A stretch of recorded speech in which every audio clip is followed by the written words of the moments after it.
अस्सलाम वालेकुम क्लास। आज हमारा लास्ट लेक्चर है बेसिक स्ट्रेंथ के हवाले से। उसमें हमने जो आज डिस्कस करना है सबसे पहले वो है हेट्रोसाइक्लिक अमाइंस। ठीक है कि हेट्रोसाइक्लिक, सबसे पहले आपको ये पता होना चाहिए कि हेट्रोसाइक्लिक कंपाउंड क्या होते हैं। आप ऑर्गेनिक कंपाउंड्स के हवाले से जानते हैं कि कार्बन और हाइड्रोजन कंटेनिंग कंपाउंड्स जो हैं उनको मेनली जो स्केलेटन जिसमें कार्बन और हाइड्रोजन हो, कोई फंक्शनल ग्रुप उसमें हो सकता है, तो उसको हम जो है वो सिंपल ऑर्गेनिक कंपाउंड्स का देते हैं। लेकिन अगर हम साइक्लिक कंपाउंड्स की बात करते हैं और उसमें कोई एटम जो है वो कार्बन एटम जो है वो किसी हेट्रो एटम से, लाइक फॉर एग्जांपल नाइट्रोजन है, सल्फर है, फास्फोरस है, ऑक्सीजन है, साइक्लिक अल्केन्स हो गए या एरोमेटिक कंपाउंड्स हो गए, उनमें जब कोई कार्बन जो है वो किसी हेट्रो एटम से रिप्लेस होता है तो अगर वो एरोमेटिक कंपाउंड हैं तो हम उनको heterocyclic aromatic aromatic heterocyclic compound कहेंगे। और अगर वो कंपाउंड वो साइक्लिक अल्केन्स हैं, वो जस्ट सिंपल साइक्लो अल्केन्स हैं, वो एरोमेटिक नहीं हैं और उसमें जो है वो रिप्लेस हो जाए, तो फिर उसके लिए हम एरोमेटिक का वर्ड यूज नहीं करेंगे, हम सिंपल उनको हेट्रोसाइक्लिक कंपाउंड कहेंगे। जैसे फॉर एग्जांपल आपके सामने है कि लेट सपोज कि ये साइक्लोपेंटाडाइन है आपके पास, ठीक है। उसके इस वाले कार्बन को आपने रिप्लेस कर दिया नाइट्रोजन से, तो ये भी एक एरोमेटिक कंपाउंड में कन्वर्ट, हेट्रोसाइक्लिक में कन्वर्ट हो गया। इसी तरह बेंजीन में कि मतलब एक कार्बन की अगर रिप्लेसमेंट आप कर दें नाइट्रोजन से तो पायरिडीन में कन्वर्ट हो गया, तो ये भी एक हेट्रोसाइक्लिक कंपाउंड बन जाएगा। सो हेट्रोसाइक्लिक वो हैं जिसमें मतलब कोई हेट्रो एटम है कार्बन की बजाय किसी साइक्लिक में, चाहे वो एरोमेटिक है या साइक्लिक एल्केन्स है। अब उसमें हम चूंकि अमाइंस की बात कर रहे हैं, हम बेसिसिटी की बात कर रहे हैं, तो हम इसमें हेट्रोसाइक्लिक एरोमेटिक अमाइंस चंद ब्रीफली जो है वो देख लेते हैं। सो जो एरोमेटिक अमाइंस हैं दे आर जनरली जो है वो less basic than aliphatic amine, ठीक है। And this is true both when nitrogen atom is part of the aromatic system as in pyridine, hybridisation effect उसमें आ जाता है, and when the nitrogen atom is bonded to the aromatic ring as in aniline resonance effect.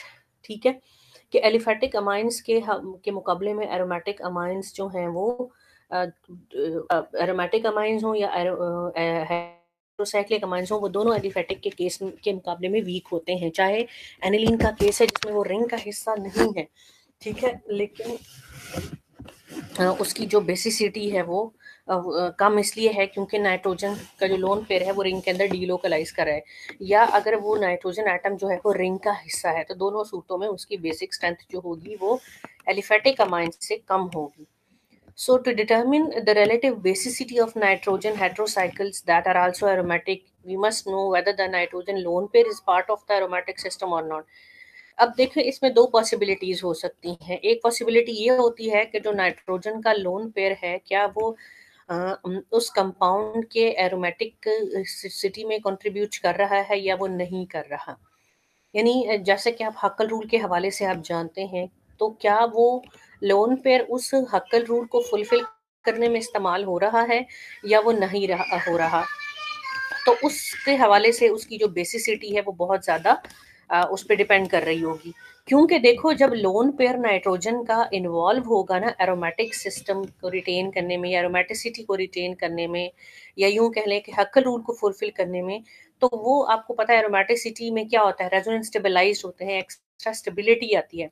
तो वो जो lone pair होगा वो available नहीं होगा नाइट्रोजन का फॉर डोनेशन, ठीक है, यानी उसकी अवेलेबिलिटी नहीं होगी, और अगर वो डोनेट करता है तो वो जो एरोमेटिसिटी है वो डिस्टर्ब हो जाती है और जिससे बहुत ज़्यादा अनस्टेबिलिटी आ जाती है। एक तो ये, दूसरा अगर आपके पास ठीक है नाइट्रोजन है हेट्रोसाइक्लिक रिंग का हिस्सा है, वो रिंग का हिस्सा है नाइट्रोजन हेट्रोएटम, लेकिन उसका जो लोन पेयर है वो एरोमेटिसिटी रिटेन करने में पार्टिसिपेट नहीं कर रहा या वो हक्कल रूल को फुलफिल करने में इस्तेमाल नहीं हो रहा, तो ये केस हो सकता है। तो इस केस में कंपैरेटिवली मैं कह रही हूँ वो उस लोन पेयर से जो कि एरोमेटिसिटी रिटेन करने में इस्तेमाल हुआ है, तो उसकी बेसिसिटी इसकी जो नहीं हुआ उसकी कंपैरेटिवली थोड़ी ज्यादा होगी। सो इसमें हम एग्जांपल देखते हैं पायरिडीन की एंड पायरोल की। So pyridine and pyrrole are both aromatic, but the non-bonded electron pair on the nitrogen atom in these compound is located in different orbitals, ठीक है। The pair of electrons in pyridine occupies an sp2 hybridised orbital, यानी कि ये जो nitrogen है इसकी जो hybridisation है वो sp2 है। तो जो लोन पेयर होगा इसका वो sp2 हाइब्रिडाइज्ड ऑर्बिटल के अंदर मौजूद है, and which is perpendicular to the plane of the molecule, so और and it is not the part of the aromatic system. So while in case of pyrrole, the lone pair is residing inside the p orbital, ठीक है कि वो p orbital के अंदर मौजूद है, and it is delocalized into the ring and it is a part of the aromatic system. So the lone pair of pyrrole is delocalized on all the atom of the this five member ring, and which making the pyrrole जो है comparatively weaker base as compared to the pyridine.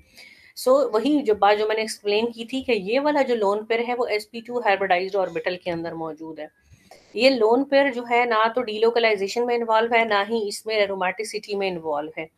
लेकिन इसका जो nitrogen है वो p orbital में मौजूद है, और ये जो दो इलेक्ट्रॉन हैं वो 6 pi electrons of the aromatic ring का यानी हक्कल रूल को फुलफिल करने में, यानी अगर सिर्फ ये दो बॉन्ड्स 4 पाई इलेक्ट्रॉन्स को कंट्रीब्यूट करें तो ये हक्कल रूल को फुलफिल नहीं करता। लेकिन ये जो लोन पेयर है ये भी जब डीलोकलाइज हो रहा है, ये भी जब कंट्रीब्यूट करेगा तो जो है वो तब वो हक्कल रूल को फुलफिल करेगा और तभी वो एरोमेटिक होगा। और जब ये लोन पेयर अगर इसने दे दिया, जब इसने प्रोटॉन एक्सेप्ट कर लिया, तो उसकी एरोमेटिसिटी वो एरोमेटिक नहीं रहेगा। और आपको पता है एरोमेटिसिटी यानी वो रेजोनेंस स्टेबलाइज्ड नहीं रहेगा, जिस तरह वो एक्स्ट्रा स्टेबिलिटी डीलोकलाइजेशन की वजह से उसके पास थी वो नहीं रहेगी, तो वो बहुत ज़्यादा अनस्टेबल कॉन्जुगेट एसिड बनेगा, जिसकी वजह से उसके लिए फॉरवर्ड रिएक्शन जो होगा यानी कि प्रोटॉन को एक्सेप्ट करना जो है ये स्टेप कोई आसान नहीं है, तो इसलिए उसकी जो बेसिसिटी है वो बहुत ज़्यादा कम होगी। So as a result, the pK of the conjugate acid of pyrrole is much less than that for the conjugate acid of pyridine.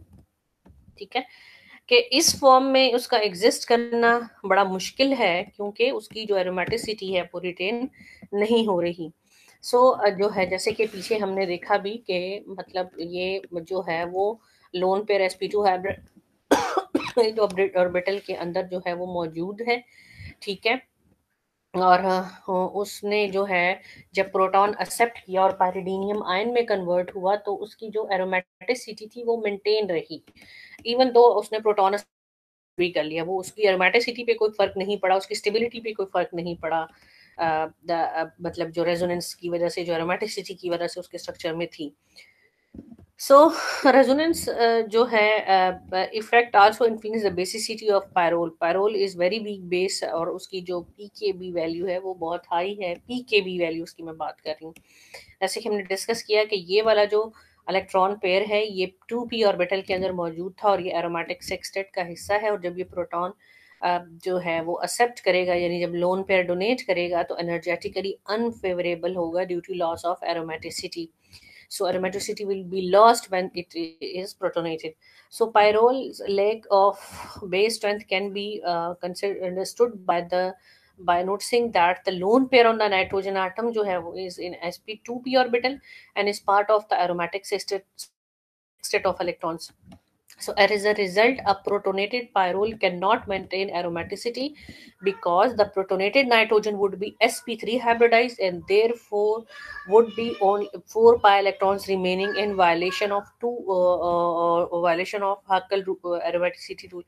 कि जब लोन पेयर डोनेट हो गया और प्रोटॉन को एक्सेप्ट कर लिया तो फिर तो उसके अंदर जो नंबर ऑफ पाई इलेक्ट्रॉन्स होंगे वो 4 हो जाएंगे, और जो कि हक्कल रूल्स के अगेंस्ट है, यानी according to Huckel rule pi electron यहाँ पे 6 होंगे तो तब वो होगा, या 2 होंगे तो वो एरोमेटिक होगा। So a loss of aromaticity is energetically very costly and severely limits the ability of pyroles to accept a proton despite its structural similarity to pyridine and imidazole के no doubt इसकी structural similarity तो है, लेकिन ये वाला जो एक important point है एरोमेटिसिटी वाला, इसकी वजह से इसकी जो बेसिसिटी है वो बहुत कम है। अगर आप एनिलीन और पायरिडीन और पायरोल की बेसिस स्ट्रेंथ को कंपेयर करें तो सबसे ज़्यादा जो है वो एनिलीन है, फिर पायरिडीन है और फिर आपके पास पायरोल है। Aniline is weaker base because of the lone pair of electron is delocalised by the resonance into the aromatic ring, and pyridine is weaker base because it is an imine यानी इसकी hybridisation. अच्छा, आपको एक interesting बात बताऊं कि NH2 के हवाले से भी यानी कंसिडर किया जाता है कि विद इन मतलब इसकी जो हाइब्रिडाइजेशन है sp3 और sp2 इंटरमीडिएट है, और अगर ये sp2 होगी तो ज़्यादा अच्छी डीलोकलाइजेशन होगी लोन पेयर की। सो मेनली जो एक वजह है कि चूंकि ये जो है वो सी डबल बॉन्ड एन है और इसकी जो हाइब्रिडाइजेशन है वो sp2 है और इसकी sp3 कंसिडर की जाती है, तो इसलिए ये वजह है कि इनकी बेसिसिटी में थोड़ा सा कोई बहुत ज़्यादा डिफरेंस नहीं है अगर आप यहाँ से देखें तो। क्योंकि इसको इन बिटवीन sp3 और sp2 रखा जाता है और ये कम्प्लीटली sp2 हाइब्रिडाइज्ड है, तो ये थोड़ा सा हाइब्रिडाइजेशन का जो डिफरेंस है उसकी वजह से उनकी बेसिक स्ट्रेंथ में थोड़ा सा फर्क आपके पास आ रहा है। और पायरोल के हवाले से तो आप जानते ही हैं कि क्या वजह है, और pyrrole is much weaker because the lone pair of electrons in delocalized with the other pi electrons to make 6 pi electrons, therefore the lone pair is unavailable to act as a base. So इसी तरह non aromatic जो heterocyclic amines हैं have basicity that are approximately the same as those of acyclic amines. अभी पीछे जो हमने बात की उसमें हम एरोमेटिक की बात कर रहे थे। अगर हम नॉन एरोमेटिक हेट्रोसाइक्लिक अमाइंस को देखें, फॉर एग्जांपल आपके पास पिप्रिडीन है, पायरोलिडीन है, तो उनकी जो तकरीबन कंपेरेबल होती है as that of acyclic amines. For example diethylamine है, उसकी 10.98 है, पायरोलिजीन है, पिप्रिडीन है, तो उसकी जो पीकेए वैल्यूज हैं वो तकरीबन जो है वो आपके पास कंपेरेबल होती है, मतलब उनमें और मतलब अल्फेटिक अमाइंस में कोई बहुत ज़्यादा डिफरेंस नहीं होता। So in case of aqueous solution aromatic heterocyclic amines such as pyridine और पायरिमिडीन और pyrrole are much weaker bases than non aromatic amines और ammonia. Or in the gas phase, however, pyridine and pyrrole are more basic than ammonia, indicating that solvation has a very important effect on their relative basicities. ठीक है कि अगर आपके पास अगर solution phase आपके पास है तो उस केस में तो हेट्रोसाइक्लिक जो है मतलब एरोमेटिक हेट्रोसाइक्लिक अमाइन जैसे पायरिडीन, पायरिमिडीन ये वगैरह होते हैं, ये बहुत ज़्यादा वीकर बेसिस होते हैं क्योंकि उनमें सॉल्वेशन इफेक्ट की वजह से उनका कॉन्जुगेट एसिड जो है वो स्टेबलाइज नहीं हो रहा होता। लेकिन अगर आप गैस फेज की बात करते हैं तो उसके में फिर जो है वो it seems that pyridine and pyrroles जो है वो कंपैरेटिवली मोर बेसिक जो है वो कंसिडर की जाती हैं एज कम्पेयर टू दीस, मतलब थोड़ा बहुत उसमें डिफरेंस हो जाता है बेसिक स्ट्रेंथ का। सो जो है वो आपके पास ये ऑफ कॉरेस्पॉन्डिंग अमीनियम एंड पिप्रिडीन की 5.23 है, पायरिमिडीन की 2.7 है और पायरोल की 0.4 है।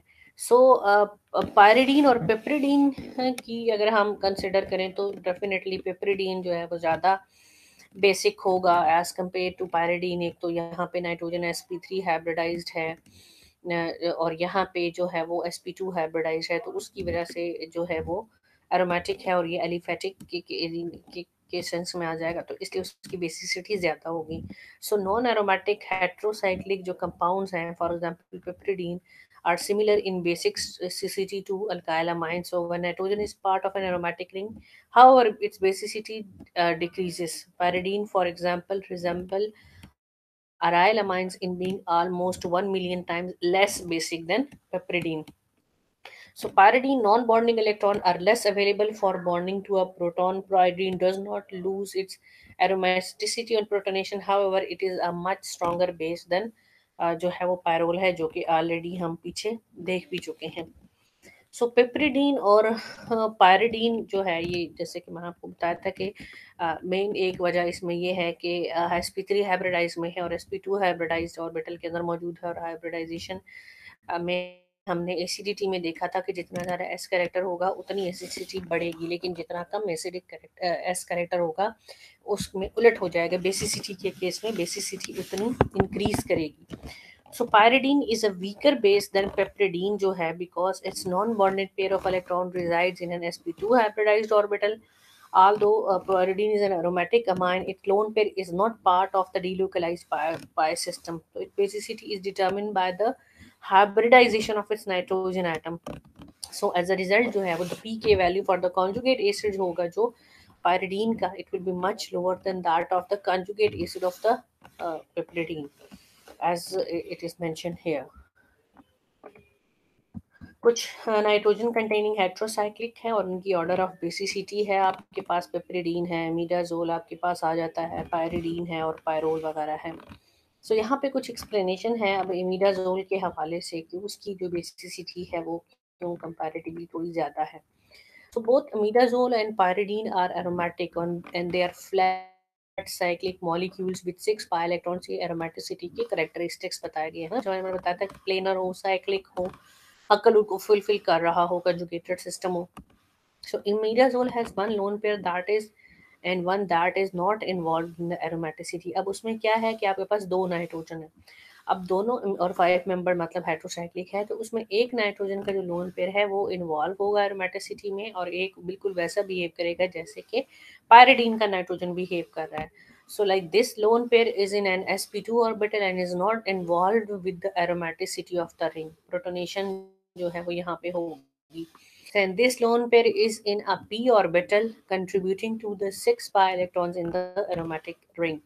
So protonation जो है वो it will occurs on the nitrogen atom having the sp2 lone pair because both lone pair contribute and the resulting delocalized cation is still aromatic। ठीक है कि नाइट्रोजन का ये वाला जो लोन पेयर है it will be able to accept that proton और फिर जो है वो प्रोटोनेशन के बाद जो अमीडाजोनियम आयन बना इट स्टिल जो है दैट इज रेजोनेंस स्टेबलाइज्ड।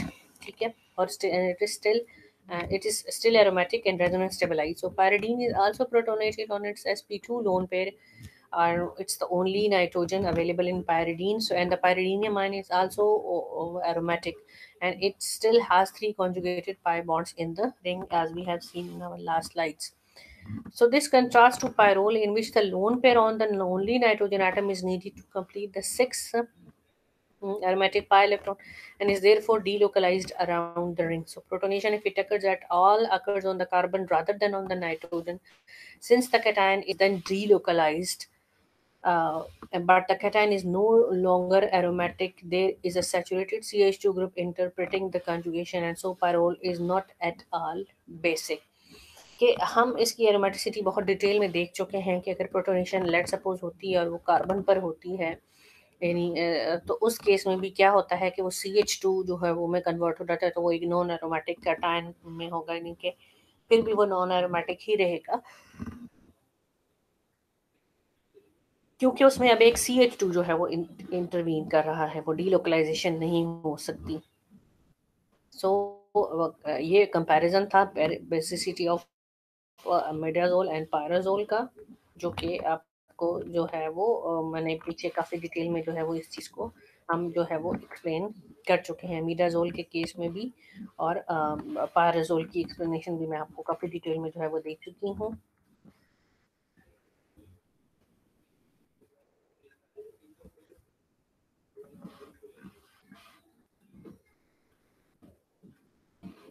ठीक है और इसी तरह अगर पायरोल की आप रिड्यूस्ड फॉर्म ले लें यानी कि पायरोलिडीन ले लें जैसे कि इसको पायरोलिडीन कहते हैं अब ये तो एरोमेटिक नहीं है डबल बॉन्ड कोई नहीं है।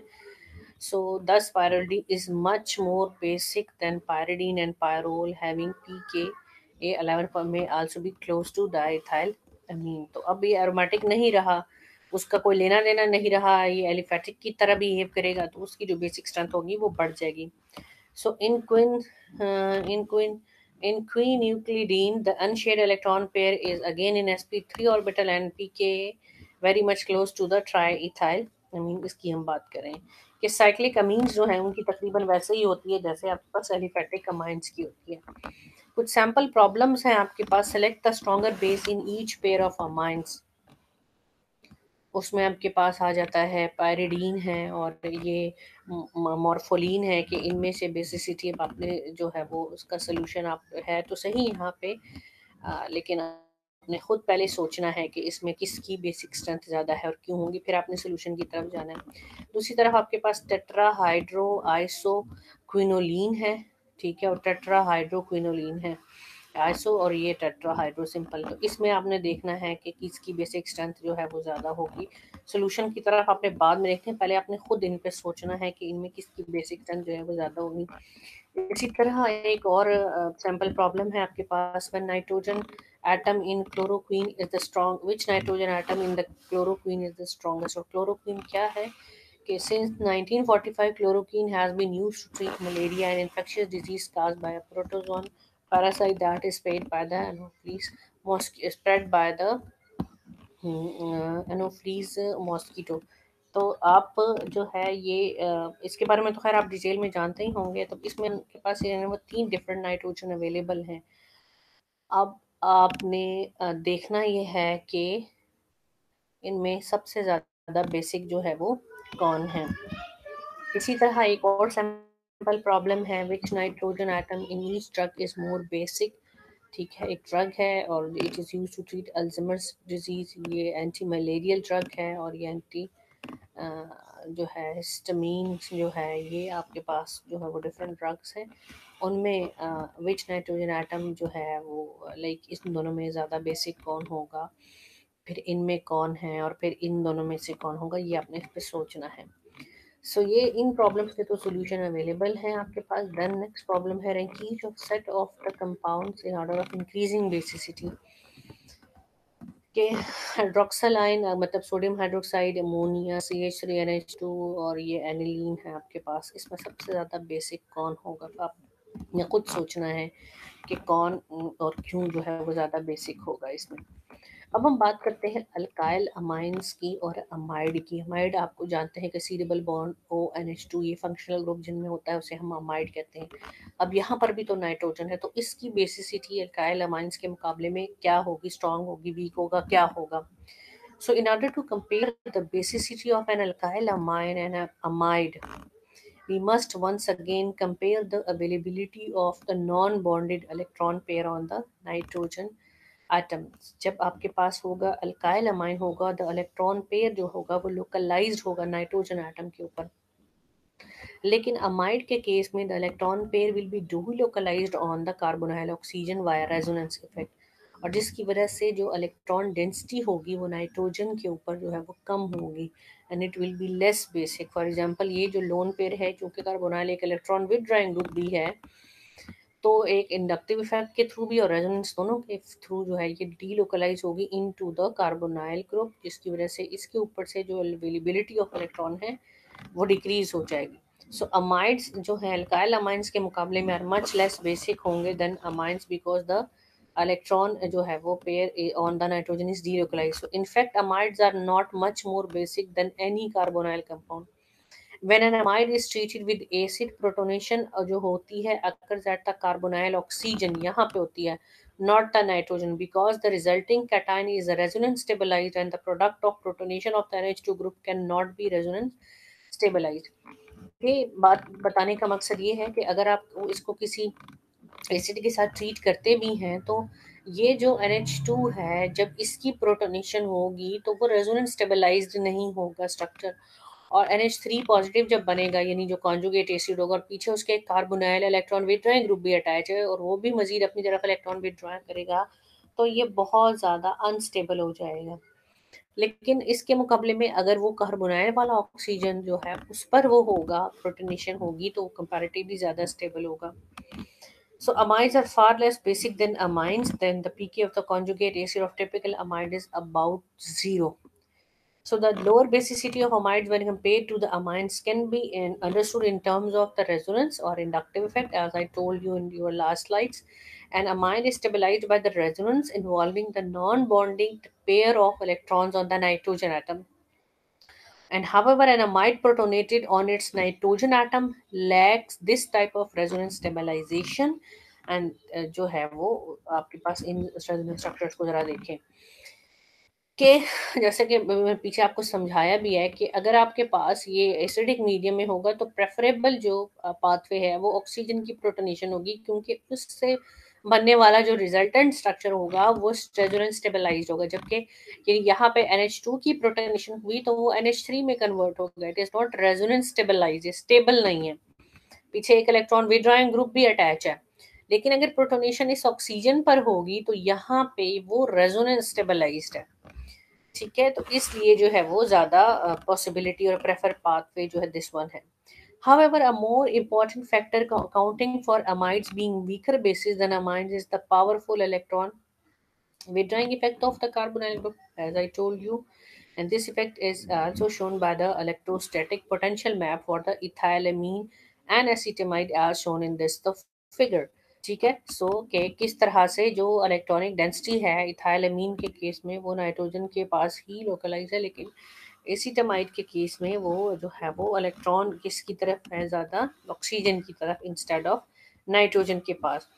So significant negative charge is localized at the position of the non-bonding electron pair in ethylamine as indicated by the red color, and in acetamide however less negative charge resides near the nitrogen than in ethylamine. So in contrast with the amines, amides जो है वो non basic होते हैं, and amides are not protonated by aqueous acids and they are poor nucleophile, and the main reason जो है वो the difference in basicity between amine and amides जो है वो हम ऑलरेडी अपनी लास्ट जो स्लाइड्स में रेजोनेंस वगैरह की रीजंस के साथ डिस्कस कर चुके हैं. ठीक है, तो इसीलिए we can say that amides are weak bases protonated on oxygen, जैसे कि मैं लास्ट में डिस्कस कर चुकी हूँ, लेकिन मैंने डिफरेंट स्लाइड पे बार बार डिफरेंट से इसलिए होता है कि डिफरेंट सोर्सेज से लिया है, ताकि हम तकरीबन सब सोर्सेज सारी बुक्स वगैरह का जो जो भी कोई डिफरेंट एक पॉइंट है वो भी आपको सुनने को मिल जाए, तो इसलिए कुछ बार बार स्लाइड्स जो हैं वो सेम बात के साथ थोड़ी सी रिपीट भी हो रही होती हैं. जो है जैसे फॉर एग्जांपल ये क्लेडन से है कि in contrast to aromatic amines the amide group is completely planar जो होता है with the nitrogen sp2 hybridized and its lone pair in the p orbital, and therefore enabling it to overlap effectively with the carbonyl group. ठीक है, so nitrogen is sp2 hybridized with its lone pair in a p orbital, so good overlapping होती है उसमें with the carbonyl group and delocalization है वो effectively हो रही है. So लेकिन this delocalization ties up the lone pair and it's making less basic, and the pKh of amide is typically between 0 and -1. तो इससे पता चलता है कि उसकी एसिडिक स्ट्रेंथ कितनी ज़्यादा है उसकी. सो ये वाला जो है पॉसिबल नहीं होता, जो कि हम लास्ट डिस्कस भी कर चुके हैं. लेकिन अगर प्रोटोनेशन कार्बोनाइल पर हो जाए तो वो रेजोनेंस स्टेबलाइज्ड होती है, जैसे कि हमने पीछे अपनी स्लाइड में पढ़ा भी है. So if we see the basicity of the imides compound in which two hydrogen atom of the NH3 are replaced by the two carbonyl, इसको imides हम कह रहे हैं ना, थैलामाइड है ये बेसिक. अब तो ये और भी अमाइड में तो क्या होता है कि कार्बोनाइल और एक तरफ NH है, लेकिन इस तरह के केस में तो बेसिक स्ट्रेंथ और भी कम हो गई है, क्योंकि अब दोनों साइडों पे कार्बोनाइल आ गया. तो यहाँ पर तो ये वाली जो पॉसिबिलिटी है ये और भी ज्यादा मुश्किल हो जाती है कि प्रोटोनेशन जो है वो हो. यहाँ पे तो ये एसिडिक बिहेवियर जो है वो शो करता है कि ये वाला जो हाइड्रोजन है ये कितना एक्सट्रीमली एसिडिक हो जाता है. सो rank the following compound in order of the increasing basicity. अब ये अमाइड है, ये जो है वो एरोमेटिक अमाइन है और ये एलिफेटिक अमाइन है की तरह. तो आप खुद अगर रखते होंगे तो अब आपको इसका जो है वो सोल्यूशन देखने की ज़रूरत नहीं है. अब ऑर्थो इफेक्ट जो है वो बड़ा इंटरेस्टिंग एक फैक्ट है कि ऑर्थो इफेक्ट की वजह से एसिडिटी जो है वो इंक्रीज हो रही थी, लेकिन बेसिसिटी जो है वो ऑर्थो इफेक्ट की वजह से डिक्रीज हो रही होती है because of this steric hindrance. कि जब कोई प्रोटोनेशन हो जाती है, नाइट्रोजन लोन पर जब डोनेट करता है, प्रोटोनेशन होती है, तो वो ऑर्थो के साथ जो सब्स्टिट्यूएंट होता है उसकी स्टीरिक हिंड्रेंस बढ़ जाती है, जिसकी वजह से वो जो कॉन्जुगेट एसिड है वो अनस्टेबल होता है. So anything ortho to the amine, no matter whether it is electron donating or withdrawing, will decrease the basicity of the aromatic amines. The protonated amine will have a greater steric interaction with the ortho group, so it will be less stable. And the protonation जो है of the substituted aniline is inhibited due to steric hindrance. And upon protonation, this causes the steric hindrance between the ortho substituted group and the hydrogen atom of the amino group, which makes the conjugate acid less stable, hence decreases the basicity of substituted aniline. So ortho effect in substituted anilines क्या करेगा? Steric inhibition of protonation करेगा. aniline ही है ना, NH2 attach aromatic amines case में, तो इधर क्या जो भी ग्रुप होगा वो स्टीरिक हिंड्रेंस कास्ट करेगा after protonation. So when any group is present at ortho to the NH2 aniline, then the basic character of that compound becomes at least less than that of aniline. For example, order of basicity of the, अगर हम following substituted aniline को देखें, पैराटोल्विडीन, फिर मेटाटोल्विडीन है, फिर aniline है, फिर ऑर्थोटोलिडीन है. इसी तरह सब अगर हम एनिलीन को कंपेयर करें डिफरेंट नाइट्रो एनिलीन के साथ, तो पहले मेटा, फिर पैरा, फिर ऑर्थो सबसे एंड पे आ जाता है. इसी तरह एनिलीन को अगर हेलो एनिलीन के साथ कंसिडर करें तो para hello aniline, Meta hello aniline और ऑर्थो सबसे एंड पे. अगर पैर अमाइनो फिनोल के साथ करें, मतलब OH के साथ देखें, तो पैरा अमाइनोफिनोल, एनिलीन, ओ अमाइनोफिनोल और फिर मेटा अमाइनोफिनोल, ये ऑर्डर होगा आपके पास. जैसे मैंने बताया कि पैराटोल्विडीन, मेटाटोल्विडीन, एनिलीन और ओटोल्विडीन के ऑर्थो इफेक्ट की वजह से सबसे कम है. CH3 जो है वो कौन सा इफेक्ट शो करता है? हाइपर कॉन्जुगेशन शो करता है. वो शो इधर भी होगा, इलेक्ट्रॉन डेंसिटी बढ़ेगी, बेसिसिटी बढ़नी चाहिए, लेकिन यहाँ पे स्टेरिक हिंड्रेंस वाला फिनोमेना आपके पास आ जाता है, जिसकी वजह से वो उसको सबसे कम जो है वो कर देता है बेसिक. इसके बाद फिर Meta aniline, positive inductive effect भी आ जाता है, और फिर एनिलीन. लेकिन अगर आपके पास नाइट्रो हो तो चूंकि नेगेटिव इंडक्टिव इफेक्ट है, नेगेटिव मीजोमेरिक इफेक्ट है, तो सबसे ज्यादा मेटा नाइट्रो एनिलीन ज्यादा होगा. फिर पैरा, क्योंकि इंडक्टिव इफेक्ट कम हो जाता है इसमें. यहाँ पे इंडक्टिव इफेक्ट भी स्ट्रॉन्गर है, स्टेरिक इनहिबिशन वाला फिनोमेना भी आ जाता है, और नेगेटिव मीजोमेरिक इफेक्ट भी आ गया. इसी तरह अगर हम हेलोजेंस की बात करें तो हेलोजेंस का इंडक्टिव इफेक्ट सबसे ज्यादा है, यानी इसमें सबसे कम होगा इंडक्टिव इफेक्ट, तो सबसे ज्यादा है. ठीक है, फिर इससे कम इसमें, और फिर इससे कम इसमें, और यहाँ पे एक reason steric inhibition of resonance भी आ गई. अमाइनोफिनोल की अगर हम बात करें, OH का इंडक्टिव इफेक्ट नेगेटिव है, मीजोमेरिक इफेक्ट पॉजिटिव है. OH यहाँ पे होगा तो आपके पास जो है वो मीजोमेरिक इफेक्ट तो ठीक है, पॉजिटिव है, इंक्रीज कर रहा है डेंसिटी को, इंडक्टिव इफेक्ट बहुत ज्यादा कम हो जाएगा. यहाँ पे एक एक वजह ये बन जाती है कि यहाँ पे कुछ आपके पास इंट्रामॉलिक्यूलर हाइड्रोजन बॉन्डिंग आ गई है, इसकी वजह से है, अदरवाइज तो इसकी बेसिसिटी भी.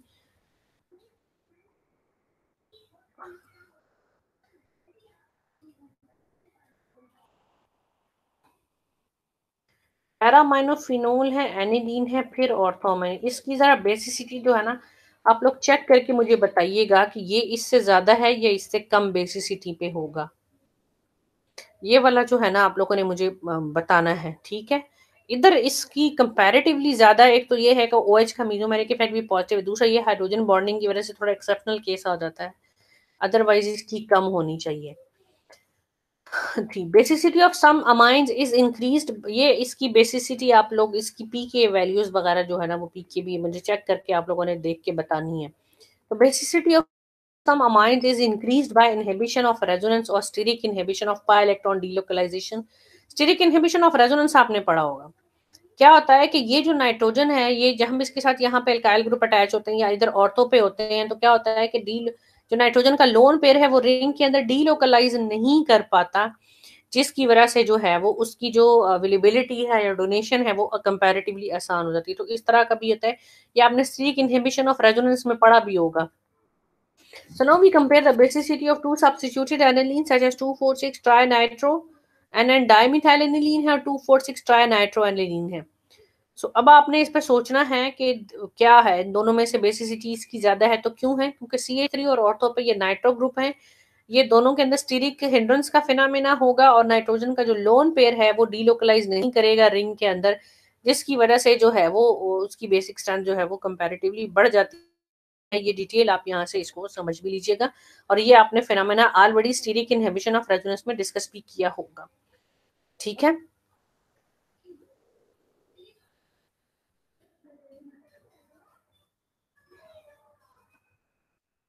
which nitrogen atom in each compound is more basic, like DMAP एक बेस के तौर पर इसको हम यूज करते हैं. ठीक है, इसमें दोनों नाइट्रोजन में से कौन जो है, ये हम डिस्कस भी, ये एग्जांपल हम ऑलरेडी कर चुके हैं, या निकोटीन में से कौन सा होगा. अब हम बात करते हैं न्यूट्रल ऑक्सीजन बेसिस की. ऑक्सीजन जो है वो गुड बेसिस तो नहीं है, लेकिन ये है कि चलो लेट सपोज अगर हम उनकी बेसिसिटी करते हैं कंपैरिजन, तो क्या होगा डिफरेंट ऐसे कंपाउंड में ऑक्सीजन मौजूद हो न्यूट्रल फॉर्म में. So we have already seen that water is much weaker base than ammonia, and because oxygen is more electronegative and wants to keep hold of its electron, जैसे कि मैंने बिल्कुल start में बताया भी था. So oxygen bases in general are so much weaker than their nitrogen analogs, and we don't regard them as bases at all. So it is still important जो है to know that the pK of each of the oxygen compounds, because the first step is in many acid catalyzed reaction is protonation at an oxygen atom होता है ना, ये आप तो जानते ही हैं। इट्स डिफरेंट रिएक्शंस वगैरह में जब हम इनको स्टडी करते हैं तो प्रोटोनेशन जो है वो कार्बोनाइल ऑक्सीजन यूजुअली उस पर या कोई भी ऑक्सीजन है उस पर होती है जो ही हम एसिडिक मीडिया प्रोवाइड करते हैं because of the lone pair of oxygen. So अगर आपके पास कीटोन है तो उसकी पीकेएच वैल्यू -7 है। कार्बोक्सिलिक एसिड फिनोल तकरीबन एक जितनी ही है। कार्बोक्सिलिक एस्टर है, ये उनकी कॉन्जुगेट एसिड्स हैं, ठीक है। Oxygen compound pK of acid जो है वो उनके जो कॉन्जुगेट एसिड्स हैं उनकी ये पीकेएच हो, तो जितनी ज़्यादा उसकी पीके वैल्यू होगी कॉन्जुगेट एसिड की उतनी ही ज़्यादा, यानी अब ये माइनस में है तो जितनी कम होगी यानी कि जितनी स्मॉलर वैल्यू होगी उतनी ही उसकी बेसिक रन जो है वो आपके पास ज्यादा होगी। इसी तरह अल्कोहल है, ईथर है, वाटर आ जाता है और अमाइड का केस आपके पास आ जाता है। So all these factor for electron donation and withdrawal apply to oxygen compound as well as to the nitrogen compound, but the effects are generally much less pronounced because oxygen is so electronegative. And in fact most oxygen compounds जो उनकी pK around -7 है, and the notable exception being the amide जो कि because of the electron donation from the nitrogen atom has a pKh around -0.5. They are all effectively known basic and strong acids and are needed to protonate strong acids are needed to protonate them. So अगर हम summarise करें इन तमाम factors को तो उसमें आपके पास inductive effect आपके पास आ जाता है, resonance effect, aromaticity, hybridisation effect, ये और ये उनकी एग्जांपल्स के ये इफेक्ट जो है वो रोल प्ले कर रहे होते हैं उनको उसमें बेसिसिटी को एनहांस या डिक्रीज करने में। ये कुछ प्रैक्टिस प्रॉब्लम्स हैं, कुछ के सॉल्यूशंस आपके पास अवेलेबल हैं, ये अब आपने प्रैक्टिस करने हैं। तकरीबन काफियों के सॉल्यूशंस जो है वो उनके साथ अवेलेबल हैं, और ये कुछ वो क्वेश्चंस हैं जो पिछले एग्जाम्स में जो है वो आ चुके हैं, तो इन पे अब आपने इनकी प्रैक्टिस करनी है ताकि आप जो है वो अच्छे तरीके से इस चैप्टर को समझ सकें। तो अब आपका जो एसिड और बेस वाला जो चैप्टर था वो फाइनली कंप्लीट हो गया है। नेक्स्ट अब जो हमारा सेकंड चैप्टर है स्टीरियो केमिस्ट्री, इंशाल्लाह नेक्स्ट लेक्चर से हम उसको स्टार्ट करेंगे। अब आप इसको अच्छे तरीके से पढ़ें, अपने पॉइंट्स नोट करें, और जो हमारा कमिंग लेक्चर होगा उसमें हम उन तमाम पॉइंट्स को डिस्कस करेंगे। सो गुड लक, अल्लाह हाफिज़।